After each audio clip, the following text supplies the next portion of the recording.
Je vous donne l'exemple. Au Sénégal, dans le secteur forestier, on a transféré les compétences de gestion des forêts dans le domaine des collectivités locales, qui est appelé le domaine protégé forestier, mais c'est le domaine où on peut faire la production aussi. Ils ont transféré le droit de gestion aux élus locaux.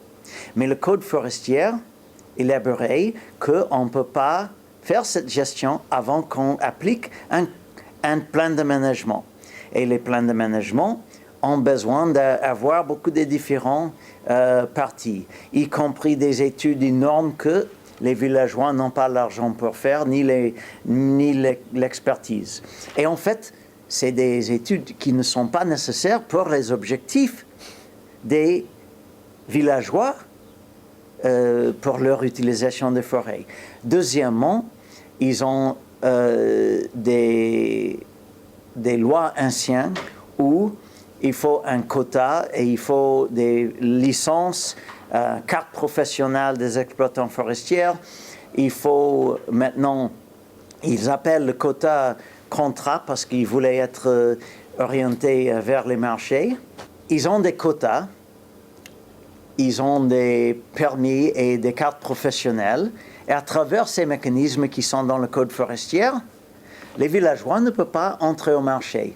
Donc, il peut gérer les forêts suivant un plan de management. Il peut vendre au bord de forêt à un prix dérisif, un prix de 800 CFA, qui est 2 $, à des commerçants qui payent 1500 CFA pour le transporter en ville et qui peut le revendre à 10 000, 12 000. Et tout ça, c'est le profit pour eux. Et les villageois, ils restent à un niveau vraiment de subsistance. Et c'est pourquoi ils sont vulnérables devant les mouvances économiques et climatiques, parce qu'ils n'ont ils n'ont pas gardé les bénéfices de leur propre travail. Et ça, c'est à cause du code forestier. Mais normalement, ça devait être les élus locaux qui pouvaient faire ces décisions. En fait, la décision de qui peut produire dans cette forêt n'est pas une décision technique pour les eaux et forêts. Et un principe de subsidiarité aura transféré les décisions non techniques au niveau local, mais il le garde. Et même, il demande la mise en œuvre de ces plans de management. Et on a même des études techniques qui montrent que les plans de management forestier pour la coupe du bois, pour la production de charbon du bois, n'ont aucune fonction écologique.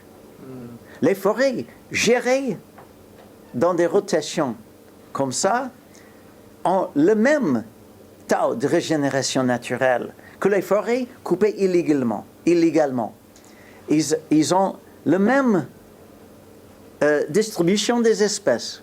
Donc, c'est tout un enjeu de montrer l'expertise forestière.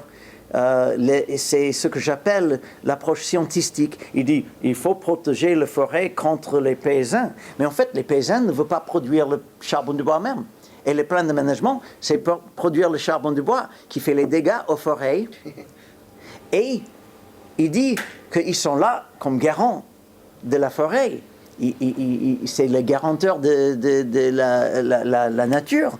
Et en fait, dans toute cette farce, les élus locaux sont mis à côté. Ils n'ont aucun rôle parce que les lois disent que les plans de management qui doivent être visés par les eaux et forêts doivent être comme tels, et donc l'espace décisionnel des élus est très réduit. Leur signature préalable est nécessaire, mais c'est un peu forcé. Les eaux et forêts viennent pour mettre pression sur eux, ils sont payés un tout petit peu pour ça, et ils signent. Et quand ils signent le plan de management, ils perdent leur prérogative pour 20 ans, la duration du plan. Ou 8 ans, ça dépend du plan. Il y a des plans différents. Mais vous voyez que c'est un problème où la décentralisation, dans le code de la décentralisation, transfère les compétences avec un main de l'État et c'est repris avec l'autre, le service technique. Et je crois que vous allez trouver que c'est plus ou moins la même chose dans chaque secteur. Et il faut qu'on fasse des études pour déterminer quelles sont les meilleures répartitions des pouvoirs verticales et horizontales dans ce système. Ça, c'est pas évident parce qu'il faut des experts qui ne sont pas du service, ni du culture du service, parce que ces gens croient en ce qu'ils font. Ce pas des gens corrompus. Ils croient en ce qu'ils font. Mais en fait, ils sont aveuglés à ce qu'ils font parce qu'ils sont tellement impliqués dans la répétition et la reproduction de cette culture de contrôle qui, pour eux, paraissent normales.